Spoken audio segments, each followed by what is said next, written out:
Bonjour. Si tu te sens au fond de toi-même fatigué et chargé, alors viens à Jésus pour trouver le vrai repos dont tu as tant besoin. Mes amis, aujourd'hui, une petite histoire à vous raconter. J'avais environ 12 ans en 1983. Ma mère et mon grand-père maternel avaient décidé de se rendre dans le village où ils sont nés et originaires en Italie du Sud, dans les Pouilles, à Foggia. Nous sommes donc partis de Lyon par Dieu en direction de Turin, puis nous avons changé de train. Nous avons pris un train en direction de Bari, en Italie du Sud, au talon de la botte, via Milan bien sûr, et nous sommes arrivés à Foggia, la plus grande ville près du village de la famille Sedia. C'était un véritable périple entre 10 et 15 heures de voyage, de porte à porte, s'il n'y avait pas de retard. Il nous fallait encore nous armer de patience. Notre voyage jusqu'à la destination finale à San Nicandro Garganico n'était pas encore arrivé à son terme. Quelqu'un nous a amenés à San Severo, à côté de San Marco. Le paysage était pittoresque, somptueux. Le village se situe à 16 km de la mer Adriatique. C'est une merveille de l'Italie. Nous espérions trouver quelqu'un qui nous prenne au passage pour finir notre voyage. Après un long moment d'attente, d'espoir, d'espérance, gardant la foi, chargé de lourds bagages, affamés, assoiffés et fatigués, alors que nous continuions notre chemin presque jusqu'au bout à pied. J'entendis au loin le bruit d'une voiture. Quelques minutes plus tard, elle se trouva devant nous. La voiture arriva à côté de nous et s'arrêta.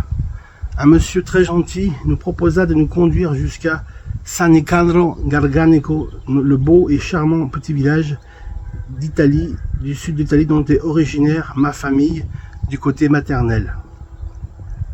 Notre chauffeur, très surpris de nous voir ici chargés de bagages lourds et encombrants, sans assistance, loin des villages environnants, fut ravi de nous rendre service et n'hésita pas une seule seconde à nous faire entrer dans son véhicule et il nous a invités à donc rentrer, à nous installer confortablement. Quelle aubaine! Après ce long, périlleux et fatigant voyage, alors que nous n'étions plus qu'à quelques minutes et qu'à quelques kilomètres du but, Dieu nous a aidés. Merci Seigneur. Et vous, c'est pareil, mes amis. Venez à moi, dit Jésus, vous tous qui êtes fatigués et chargés, et je vous donnerai du repos. Prenez mon joug sur vous et recevez mes instructions, car je suis doux et humble de cœur. Car Jésus est doux et humble de cœur. Et vous trouverez du repos pour vos âmes, car mon joug est doux et léger à porter. Matthieu chapitre 11, verset 28. Lorsqu'on s'inquiète, lorsque tu t'inquiètes, lorsque je m'inquiète au sujet de notre avenir ou d'une situation en particulier, cela finit par occuper toute notre pensée et pèse sur notre cœur. Nous avons le cœur lourd. Cela finit par occuper toute notre pensée et pèse sur notre cœur. Ne vois-tu pas qu'il ne sert à rien de s'inquiéter? Il ne sert à rien de s'inquiéter, mon ami. Ne vois-tu pas que malgré tes inquiétudes, la situation reste inchangée?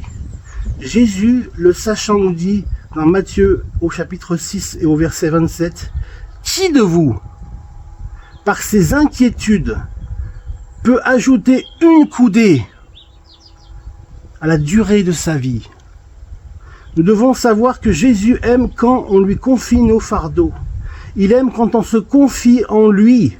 Il sait que nous sommes faibles et que réellement nous ne pouvons rien sans lui. Amen. Psaume 103, 14. Car il sait de quoi nous sommes formés.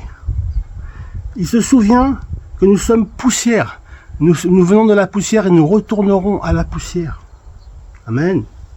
Alors approchons-nous de lui et déposons nos fardeaux et nos soucis à ses pieds. Ainsi, il saura vous donner le véritable repos et la véritable paix qui surpasse toute intelligence. Oui, mes amis, déchargez-vous sur Jésus de tous vos soucis, car lui seul prend soin de vous. Et la paix de Dieu, qui surpasse toute forme et toute intelligence, vous donnera la paix et la joie. Soyez bénis, mes amis. Faites confiance en Dieu. Faites-lui confiance dans toutes les circonstances de votre vie. Et il agira, vous verrez, pour votre bien. Amen.